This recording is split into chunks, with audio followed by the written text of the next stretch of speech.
Earn করলাম, ওই 800 টাকার থেকে আমি 100 টাকা দিয়ে আমার বাড়িতে গোপাল আছে, গোপালকে পুজো দিলাম। আর 700 টাকা দিয়ে তোমাদের এখানে আমি জিনিস নেব। তো 700 টাকা দিয়ে আমি তোমাদের এখানে জিনিস নেব, যোগাযোগ করলাম। করার পরে এবার যোগাযোগ করব কি করে, তখন দেখলাম হোয়াটসঅ্যাপ নাম্বার আছে। তখন আমার সত্যি কথা আমার পার্সোনাল ফোনটা খারাপ হয়ে গেছিল, হাজবেন্ডের ফোন দিয়ে তোমাদের ওখানে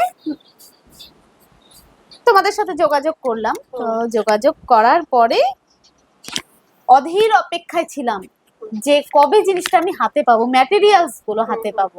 তো যেদিন ম্যাটেরিয়ালস গুলো হাতে পাই না, এত আনন্দ হচ্ছিল, আমি তোমাকে কি বলবো, এত আনন্দ হচ্ছিল।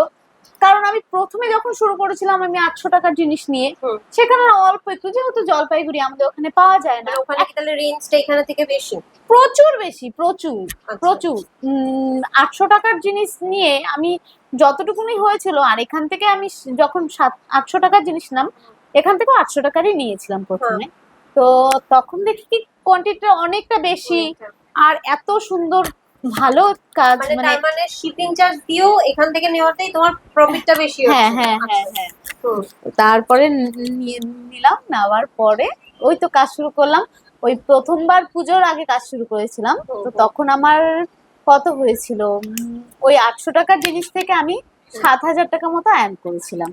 800 টাকা থেকে আমি 7,000 মতো, ওই আনন্দটা দিদি, মানে কি বলবো, আমি সবাইকে, আমার ফ্যামিলির যারা আছে সবাইকে আমি আমার নিজের ইনকাম থেকে আমি জামা কাপড় দিয়েছি, আমার একদম নিজের জন্য কিনিনি।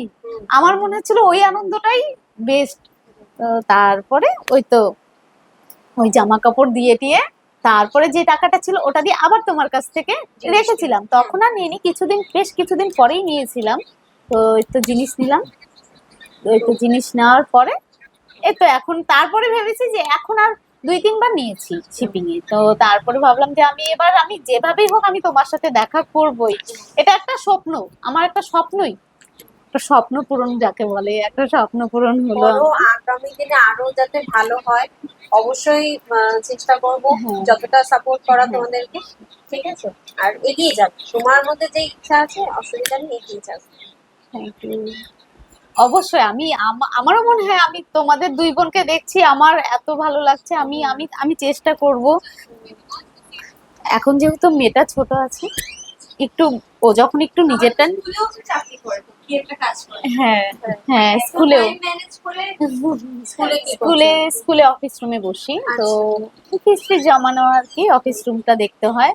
তো ওই মেয়ের স্কুলেই করি চাকরি। তো মেয়েকে নিয়ে স্কুলে ঢুকে যাই, ওর মর্নিং স্কুলে ঢুকে যাই, ওকে স্কুলে রেখে ভেতরে ঢুকিয়ে দিয়ে আমি অফিস রুমে বসে যাই। আবার ছুটি হয় 10টা 10:30, ওকে নিয়ে বেরিয়ে আসি।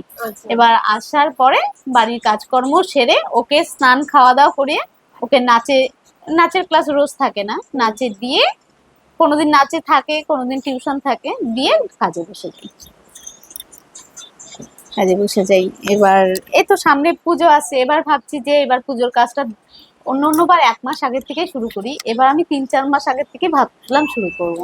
তো অনেকটা সময় থাকবে, এইসব কাজ তো সময় নিয়ে করাই ভালো।